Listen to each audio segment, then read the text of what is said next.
What is up, guys? This is Michael Williams from Cartoon Universe, and today I'm going to break down some more Steven Universe Easter eggs. This is the third video discussing Steven Universe Easter eggs, as you can probably tell by the part 3 on the title, so, go check out the first two parts. I'll just give you a quick sec to do that. Take your time. T-Pain's an underrated artist. I don't care what anybody says. Anyway, now that you're all caught up, let's Easter some eggs, or whatever. When Garnet fights her Lapis water clone, the punching sequence is reminiscent of JoJo's Bizarre Adventure. In Nightmare Hospital, there's a hospital room with a sign that says Dr. Gero, which is undoubtedly a reference to the Dragon Ball Z antagonist, Dr. Gero. And just to add to that, the patient in the room is Patient 20, which is especially fitting since Dr. Gero ends up becoming Android 20 in Dragon Ball Z.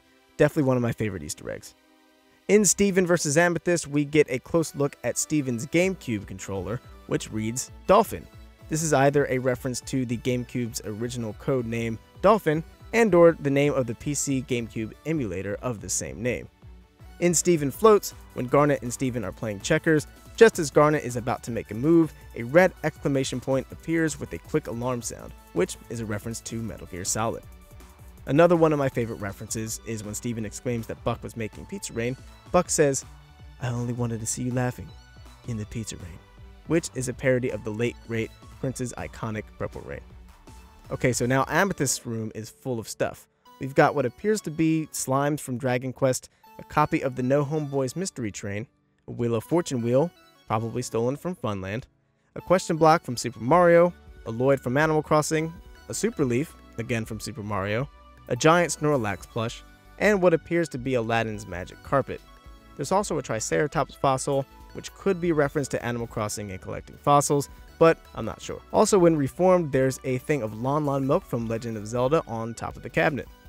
In Greg the Babysitter, Greg is playing a game called Potato Brothers, which is obviously reminiscent of the Mario Brothers arcade game. In The Answer, when Rose is fighting the Ruby Soldiers, she does a move that appears to be a reference to Akuma's Raging Demon in Street Fighter. Steven's Ranger Guy action figure has Steven's initials on the bottom of his boot, akin to Woody having Andy's name on his in Toy Story. In Keystone Motel, when the waitress hands Ruby the plate of eggs with a bacon smiley face, it is a reference to the Goofy movie. Even the motel scenes seem to have drawn inspiration from the film.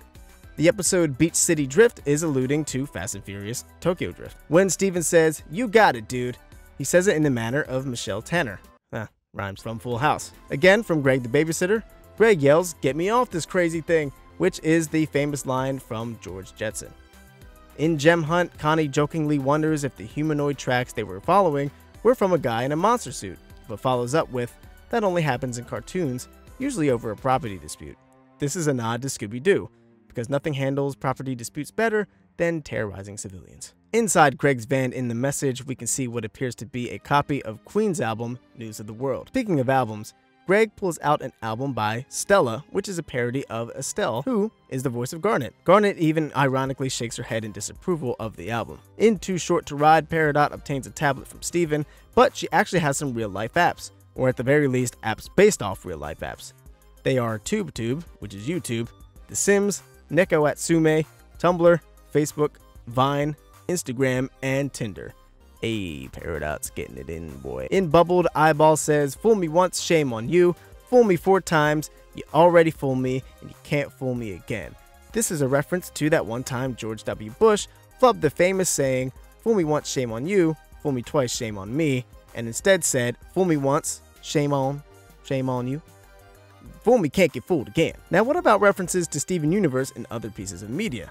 Well, in Adventure Time, the Empress has a gem that closely resembles Steven and Rose Quartz's gem. In Uncle Grandpa, there's a boy on a scooter that looks a lot like Steven, just a bit more Wally-fied, I guess. Garnet, Amethyst, Pearl, and Steven also appear in Uncle Grandpa as themselves in an award show among other Cartoon Network characters. What are the rules of Uncle Grandpa's universe exactly? I don't understand. In Batgirl Volume 4, issue number 41, there are 2 women seen in the background of a bar that look just like Garnet and Pearl. In the anime movie Little Witch Academia, The Enchanted Parade, there's a character that bears a striking resemblance to Connie, along with 2 characters that look like they're based off of Dipper and Mabel.